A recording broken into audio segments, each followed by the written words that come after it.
Dalawa, tatlo. Para akong Christmas tree. Akala ng iba napakadali ang buhay dito sa abroad.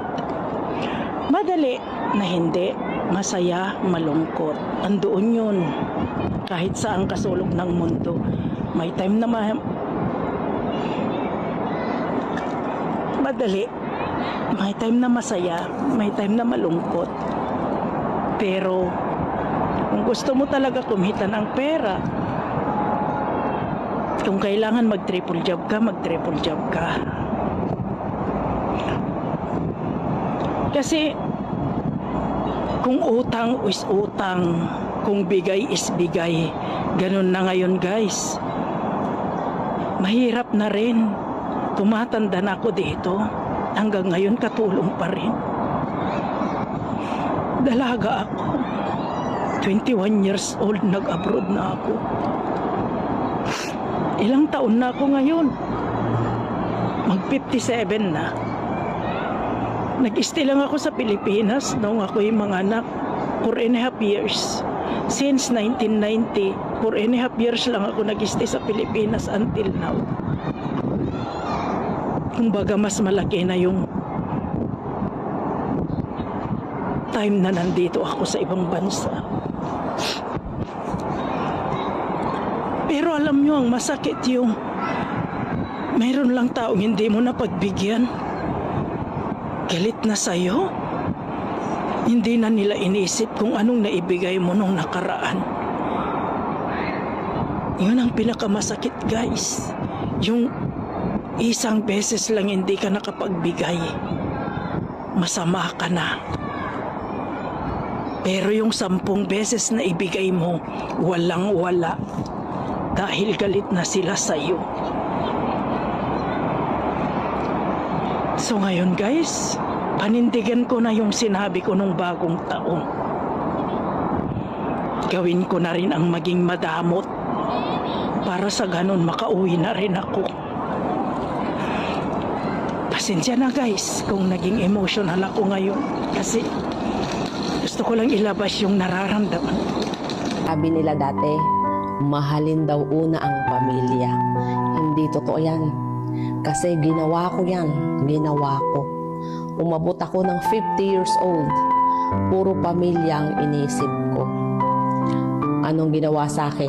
Ngayon, ako yung kaaway nila na sa mahabang panahon, sila yung inintindi ko. Kaya hindi ako naniniwala na unahin ang pamilya. Hindi totoo yan. Dahil kung sino yung inuna mo, siya din yung unang magtatapon sa'yo. Kaya sa mga kapwa ko OFW dyan, na sobrang minamahal ang pamilya, alam ko naman na hindi lahat ng pamilya ay ganon. Mahalin niyo ang kinikita niyo. Mas isipin natin ang sarili natin.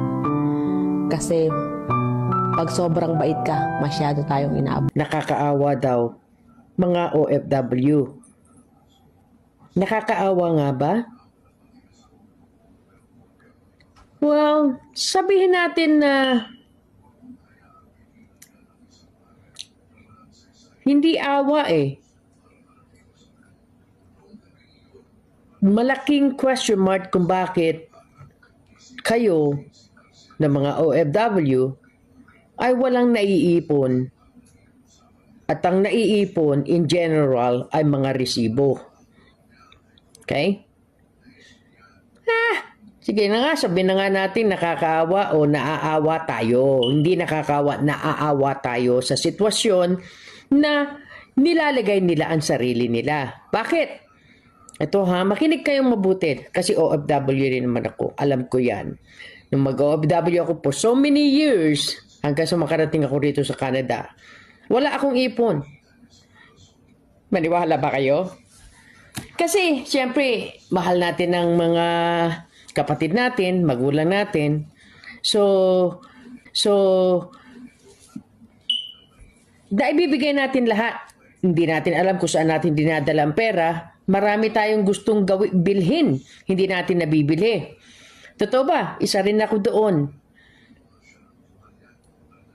Nakakatawa, no? Kasi nung umalis tayo, punong-puno tayo ng pangarap na inaakala natin within a certain time, makabili tayo ng bahay, makabili tayo ng sasakyan, yayaman tayo, kaya natin, para bagang si Superwoman eh.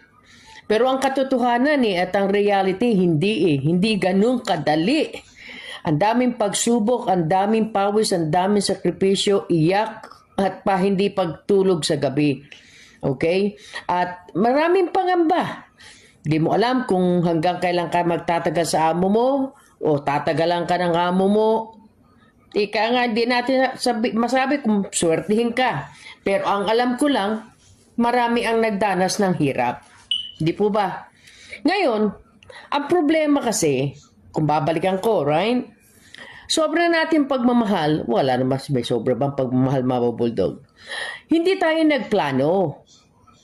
Hindi tayo nag-set ng goal. Yun ang maling mindset natin eh.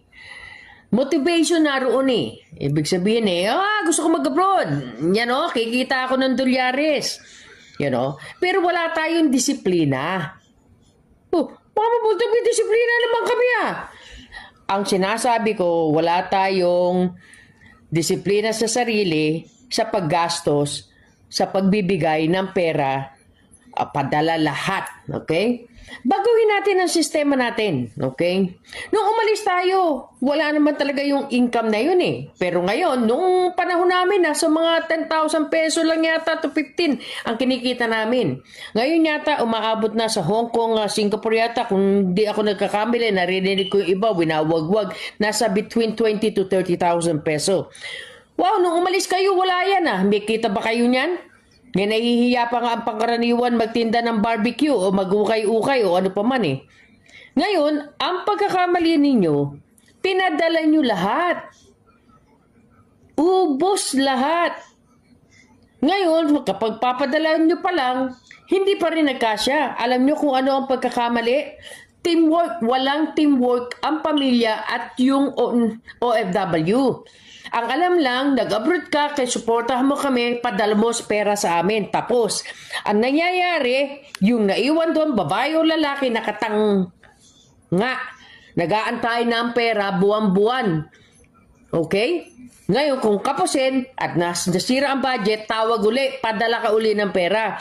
Ang teamwork na sinasabi ko, hindi yung antay lang kayo ng antay ng ayuda o ng suporta ng inyong mahal sa buhay, kung mahal nyo nga sila. Ba't di kayo kumayod? Ika nga, magdagdag income. Kung mo ba abroad ng isang tao, di na kayo magtatrabaho, titihaya na lang kayo dyan, nagpapalaki ng ano nyo? Okay? Sorry. Yun naman ang totoo In general, dami nyo tatamaan. Lalaki, mangangabit, mangangaliwa o ano pa man, ganun din. Hindi ko nilalahat. Nangyayari, nasisira ang pamilya, ang mga anak napapariwara. Okay? Kasi, ang pagkakala ng pangkaraniwan, pag nag-abroad ang mga magulang mo, mahal nila sa buhay, yayaman na sila, mayaman na sila, andyan ang yabang. Di po ba? Andyan na yung buwan-buwan, nanay, may bibilin ako, cellphone, iPhone. Wala nga kayong magandang bahay, mag-iPhone pa kayo.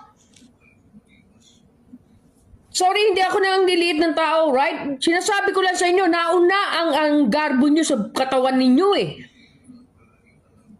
O sige, sino nakakano dyan? Ayaw nyo ng mumurahing cellphone. Ano ba ang cellphone? Ang cellphone for emergency, tawagin nyo, magulang nyo kung nasan kayo, kung uuwi kayo, kung nasiraan kayo o ano. Pero ano ginagawa nyo? Chat. I love you, dabi. Kahit na nagkakandautang ang magulang ninyo, maka-iPhone lang kayo. O yung mamahaling cellphone para makapaglaro kayo ng game. Hindi nyo tutok ang sarili nyo sa pag-aaral na makatapos kayo para magkaroon kayo ng maganda kinabukasan. Hindi ba? Ayun, nawala ang self-discipline ninyo. Pare-pareho. Pati magulang ninyo, sa pagmamahal sa inyo, bigay todo. Walang naipon kundi resibo ng pagpapadala sa Western Union o Money Mart ba yan o ano pa ba yan. Ngayon, marami na ang sumusuko, pagod na pagod, yung iba bumibitaw na. Tigok! Kasagutan sa kanilang problema.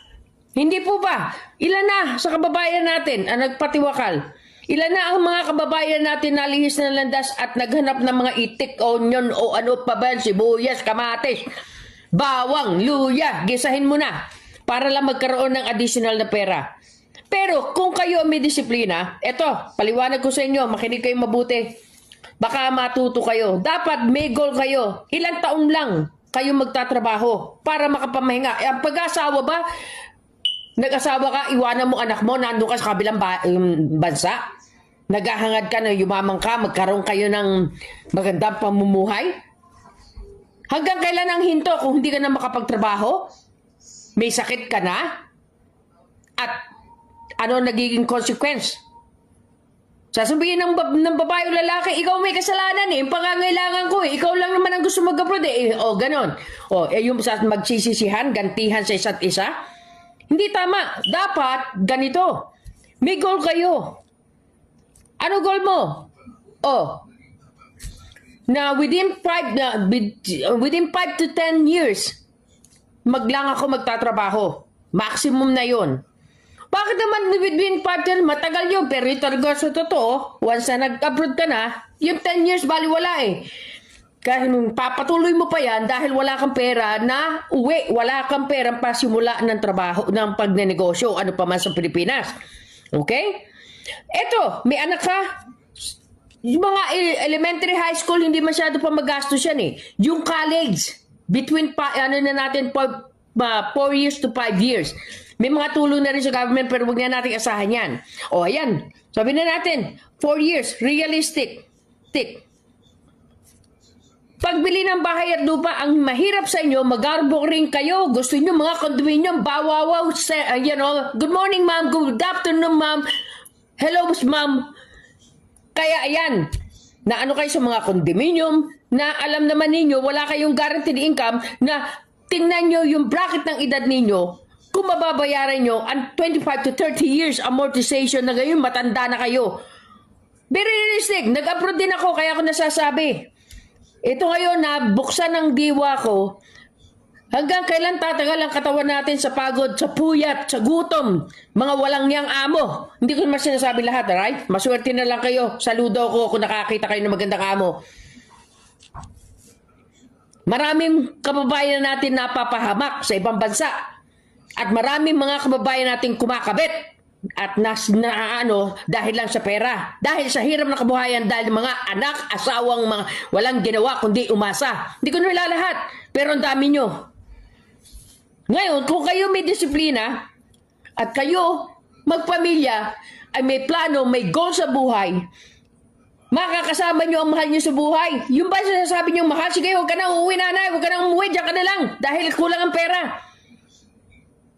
Tapos mag-uwi ng asawa, nangapit bahay yung asawa, bahay hindi nagawa. Kaya ang sinasabi, self-discipline, may goal kayo, may plano kayo na mapag-aral ang mga bata 4 years. Realistic na yan. Ipon tayo ng pera para makabili tayo ng lupa at bahay. Yung na lang na hindi masyadong mahal. Sa probinsya, di ba may nabibili naman na hindi na makamahalan ng mga lupa? Tapos ayan, maglagay ka ng kubo. Pwede naman ang kubo pa simula.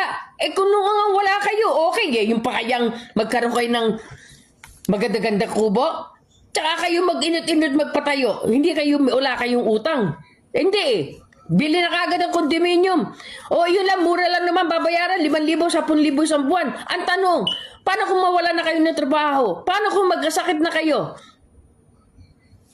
Ang hirap sa inyo, niyayakap nyo ang isang bagay na hindi ninyo kayang yakapin. Andyan ang yabang? Andyan yun, bahala na. Magkanda utang-utang, patong-patong utang. Hindi ko babayaran, takbuhan ko na lang. Walang nakukulong sa utang. Marami kayong piniperwisyo din, Sa bagay, andyan na ang karma, napiperwisyo nyo ang sarili nyo.